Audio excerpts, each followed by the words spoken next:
Bonjour, mon nom est Toby Beaulieu. Je suis le créateur du vidéo que vous allez voir dans quelques secondes. J'ai commencé à travailler pour Développement Saint-Godard en juillet 2019 jusqu'à décembre dernier.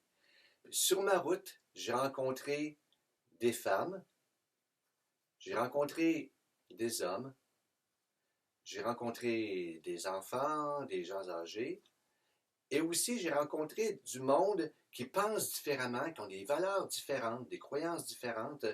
Mais tous ces gens-là appartiennent au même village et Développement Saint-Godard a à cœur d'instiller dans le cœur de tous une nouvelle manière de se consulter et une nouvelle manière de pouvoir travailler ensemble pour atteindre des buts communs. Et lorsqu'on va apprendre la concertation, on va avoir le bonheur de se sentir comme une seule famille. Merci beaucoup. Maintenant, la parole est à toi, Lucie. Quand je suis arrivée à la municipalité, j'ai parlé de ça, que ça serait intéressant peut-être de faire un projet comme ça. Fait que comme la municipalité ne pouvait pas le faire elle-même, il fallait créer un organisme de développement pour nous aider, pour le mettre sur papier. Ça a parti comme ça, puis à la municipalité, au départ, c'était très positif. Puis c'était la façon indirectement pour la municipalité de faire du développement aussi. J'aimerais savoir comment t'es venue l'idée de la halte lacustre. Ça s'est fait comme indirectement. Le camping de Lejeune est devenu privé. La population de Lejeune n'avait plus accès au lac pour la baignade, pour le camping, c'était privé. Ça fait que, à un moment donné, ma fille m'a invité à aller pique-niquer sur le bord du lac, mais on était obligé de passer au travers du bois, puis il n'y avait aucun sentier, il n'y avait rien, pour aller au lac, parce qu'on ne pouvait pas aller au camping parce que c'était privé. Fait que, on voulait aller se baigner et pique-niquer. Fait que là, on est arrivé sur le bord du lac, puis je disais, ce serait le fun, hein, s'il y aurait des sentiers, s'il y aurait des tables à pique-nique, puis les familles pourraient se réunir, puis se baigner en famille. Fait qu'ici, tout en bordure du lac, ben, c'est ça, on a développé le projet de la halte Lacus, qui est d'1,5 km de bande riveraine. Ici, un sentier avec un petit belvédère, des tables de pique-nique, des aires de feu, des toilettes sèches, des stationnements. C'est gratuit, les gens viennent ici, puis ils ont accès au lac. Puis, ben c'est ça, dès 2008, je me suis impliquée, entre autres parce que le lac, c'est quelque chose qui me tient à cœur. C'est pour ça que je me suis enracinée dans le territoire, entre autres à cause du Grand Lac Squatec. Je me suis impliquée pour ce projet-là dès 2008, quand on a créé un organisme qui s'appelle Développement Saint-Godard pour développer le projet d'Halte Lacus. Puis, en 2010, ben, ça a donné que moi, j'ai travaillé dans beaucoup d'aménagements, entre autres du Sentier national, dans ZECON, la signalisation, différentes choses sur le territoire, des projets similaires. Fait que j'avais l'expertise pour faire le sentier, aménager les sites avec les tables de pique-nique, tout avec. C'était plus facile qu'on mette les tables sur l'eau, sur les canaux, pour aller les porter. Faire un catamaran, finalement, avec la table. Oui. Mais entre autres, on a une expertise ici. Quand je disais qu'on a travaillé sur plusieurs projets avant de travailler sur celui-ci, on a développé des refuges aussi, comme Développement Saint-Godard est propriétaire de 2 de ces refuges-là maintenant. Puis les refuges, quand on les a bâtis, bien, il y a un refuge, entre autres, qu'on a mis toute la charpente sur 4 canots attachés ensemble. 4 gars, 4 coins, puis on a monté jusqu'à la tête du lac avec la charpente. Une méchante rumba, ça? Bien, c'est des beaux moments. C'est ça qui fait que ça devient un travail collectif, puis que les gens apprécient, tu sais, de faire quelque chose sur ton territoire en groupe, en personne, des personnes responsables, des personnes créatives, des personnes qui ont envie de le faire. On fait venir de l'argent dans notre région. On apporte un apport économique dans une petite municipalité où les gens vont consommer, mais pas consommer pour consommer, mais consommer santé, avec toute la préoccupation écologique au travers de ça.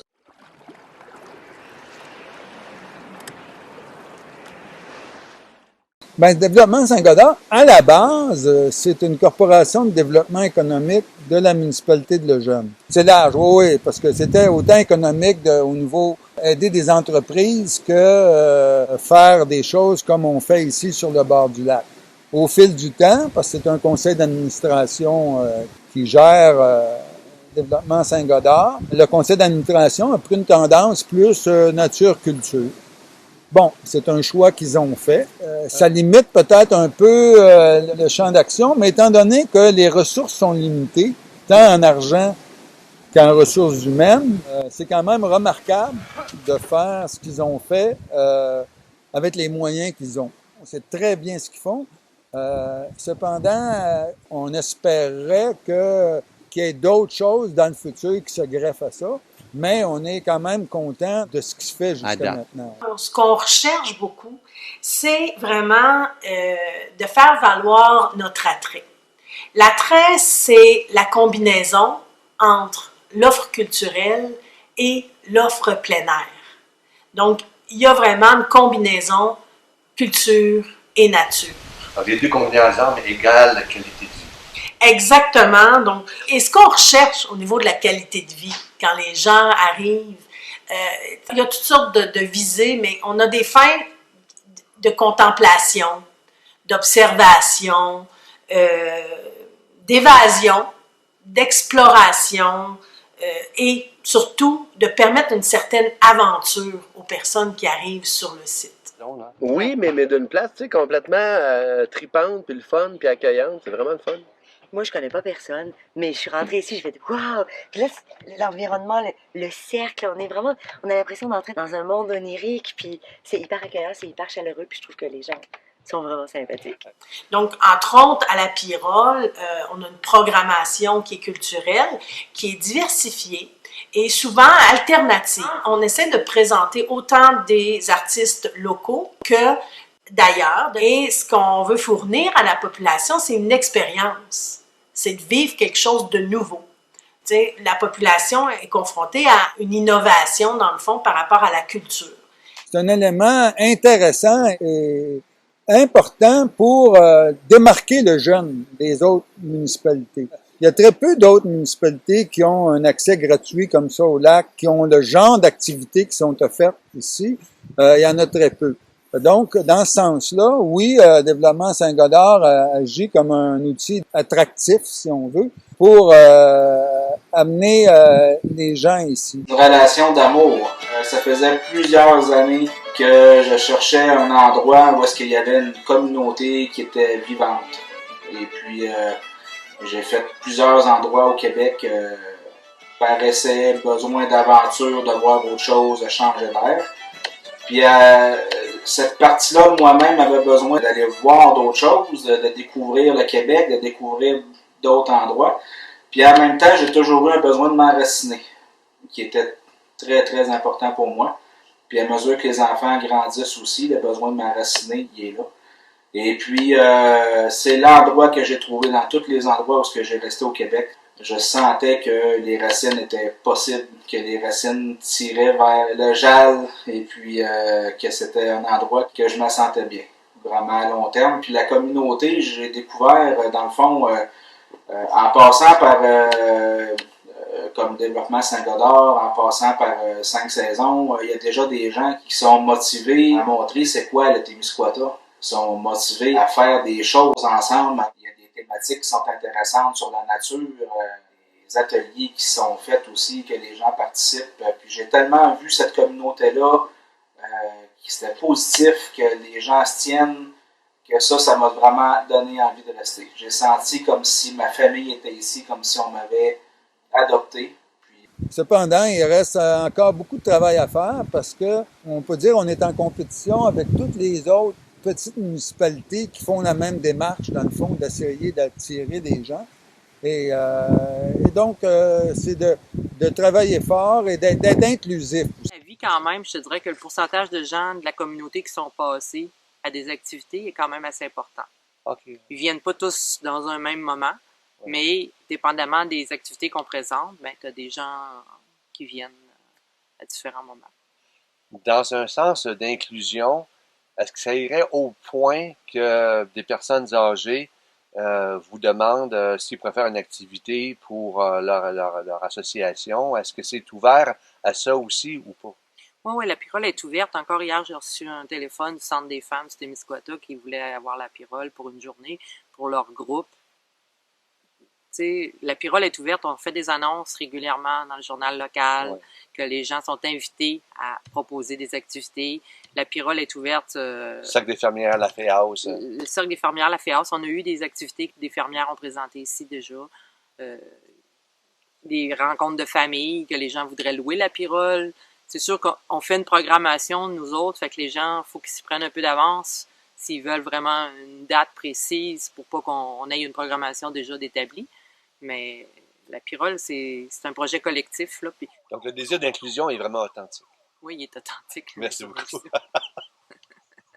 On a nos atomes crochus. On ne peut pas s'entendre sur tout le temps, Si mais trouver une concertation, trouver les points qui nous rapprochent. C'est sûr que les points qui nous rapprochent ici, je pense que autant les gens natifs que ceux d'ailleurs, c'est beaucoup la nature, c'est beaucoup les lacs, les montagnes, les animaux. Bon, il y en a que c'est pour la chasse, Ben oui. c'est un aspect. Il y en a que c'est pour les admirer. Mais chacun a droit à sa vision. Mais je pense que c'est important que chacun respecte la vision de l'autre, qu'on se parle d'une façon ouverte pour essayer de trouver Un consensus, en fait. un consensus qui nous fait faire des belles choses ensemble, qui nous fait grandir ensemble comme individus puis comme communauté. Ils disent que ça prend tout un village pour élever des enfants. Puis c'est vrai dans notre cas, là. Oui. Ben, c'est sûr, moi j'aimerais vraiment que les gens prennent le temps de réfléchir à l'aspect communautaire qui pourrait faire tellement grandir le jeune. Mais s'unir pour mieux réussir, puis mieux peut-être attirer des nouvelles familles ou avoir gardé notre côté nature, notre côté communautaire. Je pense que c'est super important.